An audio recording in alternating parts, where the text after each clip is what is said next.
É hora de falar do Vascão da Gama, que ontem entrou em campo e faturou aí 3 pontinhos no Campeonato Carioca, não é isso, Breno? Depois de 2 anos, né? O Vasco voltou a jogar em Manaus. 21 mil torcedores lá em Manaus pro jogo de ontem. Vasco 1, Audax 0. Gol do David.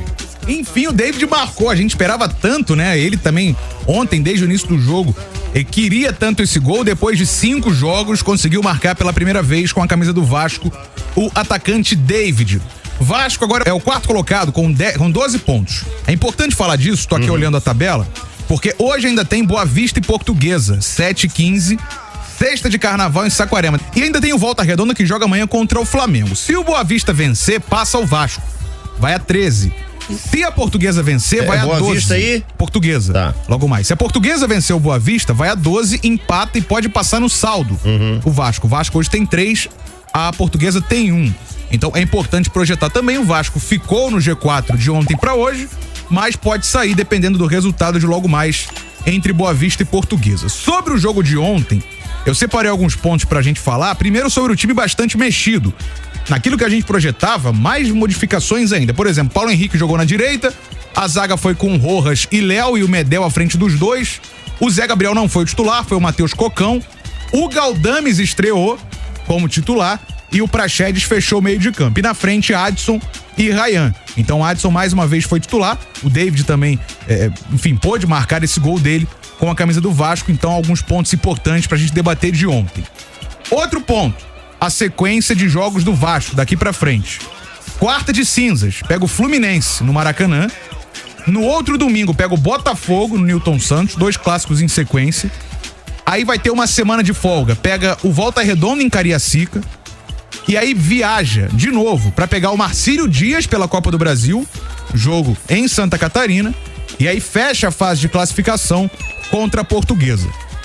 Dessa sequência, o que a gente destaca? 2 clássicos seguidos, viagem pra pegar o Volta Redonda, que pode até brigar por classificação no Campeonato Carioca, estreia na Copa do Brasil, jogo único fora de casa, e depois encerra contra a Portuguesa, também podendo a Portuguesa estar disputando uma vaga na próxima fase do Cariocão. Então, tirando talvez Volta Redonda e Portuguesa, Vasco tem 2 clássicos e a Copa do Brasil, nos próximos 5 jogos pra gente destacar. E ontem, como a gente não teve o Verratti ainda se recuperando da lesão na costela, deve voltar pro clássico com o Flu, e o Payet, que cumpriu suspensão, um time muito mexido, mas como até o nosso ouvinte falou, né? O Galdames estreou, arrancou elogios, mas, por exemplo, na entrevista coletiva, em relação ao jogo de ontem, o Emiliano Dias, que é quem tem dado a coletiva, o Ramon Dias não tem falado mais, né? Pois é, não tem nenhuma posição oficial, assim.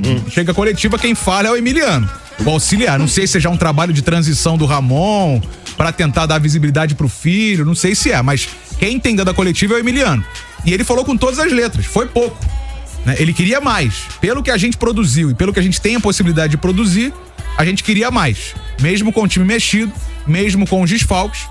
Ontem, o grande nome de referência do meio de campo foi o Galdames, né? Na estreia dele, o chileno com a camisa do Vasco. Mas o Emiliano falou que foi pouco. O Vasco venceu, tá no G4 e vai ter essa sequência agora importante nesse fim de mês, Azevedo. Pois é, Breno. E aí, Gabriel, a gente falava do Fluminense, aquele ritmo de treino, né? Evitando passar do ponto numa partida de Campeonato Carioca. O Vasco me deu essa impressão em determinados momentos também. Então, o Vasco ele já não tem um conforto pra fazer isso, mas o jogo também era contra um adversário tão ruim, mas tão ruim. Azevedo, o Audax não fez um gol. Não fez um gol no campeonato. Por mais que o Audax esteja perto, por exemplo, do Sampaio Corrêa, que foi o adversário do Fluminense, o Sampaio é um time muito mais organizado, é pelo menos competitivo. O Audax é muito ruim, concordo com a avaliação do Emiliano Dias. O Vasco poderia e deveria ter feito mais, até pra ampliar saldo. Lá na frente, não ter goleado um time como o Audax pode fazer diferença. No caso do Vasco, existem alguns tropeços já na conta durante o campeonato. A situação não é tão simples assim. O Vasco até tirou o Botafogo do G4, mas me parece que vai ser uma briga ferrenha entre Vasco, Botafogo e Nova Iguaçu para ver 2 equipes que vão avançar nesse G4. Acho que não foi nenhuma atuação brilhante, mas também bateu a meta, né? Venceu a equipe do Audax, era mais ou menos isso que o Vasco precisava em termos de tabela. Imagina você empatar contra o time que não fez um gol no campeonato. Seria muito pior. O desempenho segue me incomodando um pouco, mas eu tenho ponderado tudo isso de início de temporada. O Vasco perdeu 2 jogadores importantes que poderiam ajudar nesse meio de campo. Ontem algumas peças já surgiram, como o Galdames, por exemplo. Então, a estreia dele, né? Acho que a estreia foi boa, ele apareceu bem, se destacou. E aí, Azevedo, novas peças chegam, outros jogadores se lesionam, outros ainda não podem jogar. No meio dessa coisa toda de início de temporada, fica complicado também pro treinador manter um trabalho tão homogêneo. Né? Então o Vasco ele vai oscilar, ele vai cometer alguns deslizes, mas né, o importante é não ficar de fora da semifinal. Não cometer esse vexame. E o resultado de ontem garante, pelo menos provisoriamente, o Vasco dentro do G4. O Antunes Vasco. Cadê os reforços do Vasco? Esse time corre o risco de cair. Não corre porque é basicamente o mesmo time do ano passado, com alguns reforços. Então não tem por que acreditar que o time que fez um segundo turno no ano passado, de 6ª a 7ª colocação, vai agora lutar contra rebaixamento. É óbvio que os reforços precisam chegar, mas calma lá, né, gente? 9 de fevereiro. O que o Vasco tem de tão importante em fevereiro? O Vasco pode contratar com calma. Os reforços estão chegando, pô. Chegou o Adson, chegou o Galdames, tá chegando o Sforza daqui a pouco. O Vasco tá atrás do Pedro Henrique. Assim, não é igual ao supermercado que você vai na prateleira, opa, eu quero esse aqui. Vai lá no caixa e faz o pagamento. É muito complicado, cara, você negociar com grandes jogadores. Né? Não é o FM que a galera gosta de jogar. Tem um até mais fácil, né? O Brasfoot. Bastava ter o dinheiro. Eu quero esse jogador, vou lá e contrato. Não é tão simples assim. O Vasco tem tempo pra se montar. É ruim, né? Em tese, seria legal o Vasco ter uma Libertadores agora, mas não tem. Vai ter só a fase inicial da Copa do Brasil. Então não tem por que ter pressa. Vai avaliando o elenco, entendendo as carências. Acho que todo mundo já sabe mais ou menos quais são as carências do Vasco. Eu acho que elas serão consertadas até o início do Campeonato Brasileiro. Cara, que coisa, hein? É de fato, assim, uma apreensão que o torcedor... Eu acho que os torcedores de Vasco e Botafogo hoje vivem esse momento...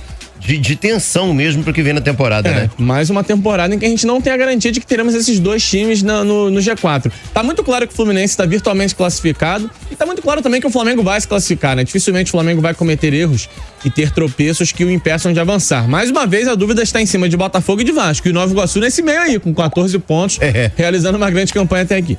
Azevedo, alguma notícia sobre o Bruno Lima? Do Audax, infelizmente, né? Ele fraturou Posso passar o boletim rapidinho aqui, então? Eu tinha até separado isso. O Audax comunicou ontem que o Bruno Lima foi encaminhado para o Hospital Samel, em Manaus, e após exame foi constatada a fratura completa na tíbia e na fíbula. Perna e o atleta direita, né? voltou junto com a delegação na madrugada desta sexta-feira e passará por procedimento cirúrgico para a correção das lesões aqui no Rio de Janeiro. O doutor Rafael Blum, que é o responsável pelo departamento médico do Audax, está acompanhando o atleta. Todo o nosso desejo, né, de melhoras para o Bruno Lima. O prazo de recuperação é aproximadamente de 4 meses. Mas uma lesão como essa, cara... A imagem feia demais. O Edson Gouveia. Azevedo, como acreditar nesse time do Vasco que tem trazido tantas decepções e angústias para nós vascaínos? Pergunta ele aqui. Então, o início de ano realmente não é tão legal. O Vasco tem alguns tropeços que incomodam no Campeonato Carioca, mas assim, gente, vou repetir meu raciocínio. Volta pro segundo turno do Brasileiro do ano passado. Esse time aí ficou na primeira metade da tabela. Vocês precisam se apegar a isso. Um trabalho de um técnico que encaixou muito bem. Perdeu alguns jogadores? Perdeu o Peck, mas trouxe o Adson. Agora perdeu o Paulinho lesionado, vai ter que buscar alguém, mas é com calma, gente. O Paulinho lesionou esses dias. Pra você buscar um grande jogador no mercado, você vai levar um pouco mais de tempo agora. O Vasco contratou os volantes que precisava. O Vasco tá ampliando opções no sistema defensivo. Então, aos poucos, você vai melhorando esse elenco. E aos poucos o trabalho vai encaixar. A gente não pode cair naquele mesmo erro todo ano. Tá jogando mal o Carioca, vai ser rebaixado no Brasileiro. Vou lembrar mais uma vez, ano passado, o Botafogo ficou em 5º no Carioca, não foi nem pra semifinal. O Botafogo disputou o título. E o Vasco, que foi pra semifinal, fez uma campanha boa com Maurício Barbieri, tava penando pra não cair. E se não é o Ramon Dias chegar, o Vasco de repente tinha sido rebaixado. Então vamos tomar cuidado. Claro que o Carioca, ele dá sinais, ele dá indicativos do que você tem que melhorar, do que você pode evoluir. Mas a gente não pode já se apegar a alguns tropeços do Vasco e dizer, ai meu Deus do céu, o Vasco vai cair, vai ser rebaixado. Não custa lembrar que o Vasco começou a comparar também com uma equipe C, empatou, por exemplo, com o Sampaio Correia. Então tem um certo prejuízo aí que o Vasco acho que vai conseguir administrar. Agora o Leandro traz o seguinte aqui, o Vasco não tem banco, não pode continuar assim. É uma situação, aí a gente já pensa em Campeonato Brasileiro, né? Por exemplo, o Vasco perdeu o Paulinho e o Paê não jogou, tava suspenso. Aí teve a estreia agora do Galdames, uma boa estreia. Mas ainda assim, nesse ponto eu acho que o Leandro ele tem razão, cara. Eu acho que o Vasco, às vezes, a gente olha pro banco e fala, caramba, né? Faltando alguma coisa? Por exemplo, o Verratti tem reserva, a gente já debateu isso aqui. Eu acho que o Ryan não pode ser o reserva imediato. O Vasco tem que buscar mais um centroavante. E desculpa, o Vasco até já desistiu da negociação com o Breno Lopes. Eu acho que não é nem jogador nesse nível, não. Jogador de um nível maior. O Vasco não precisa de mais um meia. Porque assim, o Paê vai aguentar toda a sequência de jogos da temporada. E mesmo assim, o Paê pode jogar mal também, gente. Ele tem que ser substituído em algum momento. Não tem outro jogador? Acho que o Vasco tem que buscar esse meia.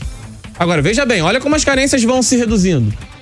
O Vasco conseguiu buscar volantes. A gente falava muito, o Zé Gabriel não pode reinar, soberano na posição. Hoje você já tem o Galdame chegando, parece ser um nível acima do Zé Gabriel. Você tem o Sforza chegando daqui a pouco, jovem com muito talento para desenvolver. Você vai equipando um pouco mais. Na zaga, o Vasco precisava de mais opção. Chegou o Rojas, chegou o João Vitor, 2 jogadores importantes. Então assim, aos poucos você vai montando o elenco. Imaginar que vai estar o elenco todo montado em fevereiro, infelizmente não é assim. E nem tem que ser, porque você precisa avaliar o seu elenco, entender as carências para contratar um pouco mais à frente, ali um pouco mais em cima da hora no Campeonato Brasileiro. Eu acho que o Vasco está com um trabalho em andamento. Deu um azar danado de perder um dos seus principais jogadores e uma das suas principais reposições. Eu tô falando do Paulinho e do Jair. Mas aí é o azar, coisa que acontece. Você vai ter que se movimentar no mercado e, como eu falei, leva um pouco de tempo. Vocês perceberam no jogo o Lucas Piton mais solto? Bateu falta e apareceu na área. Lembrou um pouco o que o Marcelo faz no Fluminense. Eu achei o Piton mais à vontade em campo, sim. É um bom jogador, né, Gabriel? O Piton tá numa fase impressionante. Acerta cruzamento, que é uma maravilha. É natural que você dê liberdade. Porque ele tá comparando com o Marcelo, né, no Fluminense. Por que o Marcelo tem tanta liberdade? Porque o Marcelo tem capacidade técnica absurda. Então você tem que ter o Marcelo no máximo de espaço possível do campo. Eu acho que o Lucas Piton, claro, guardadas as devidas proporções, é um jogador que precisa ter essa liberdade mesmo. Você precisa colocar alguém na cobertura pro Lucas Piton ir no fundo com um pouco mais de tranquilidade, realizar os cruzamentos dele e não precisar voltar com tanto desespero. Claro, responsabilidade defensiva ele vai ter que apresentar, até porque ele é um lateral.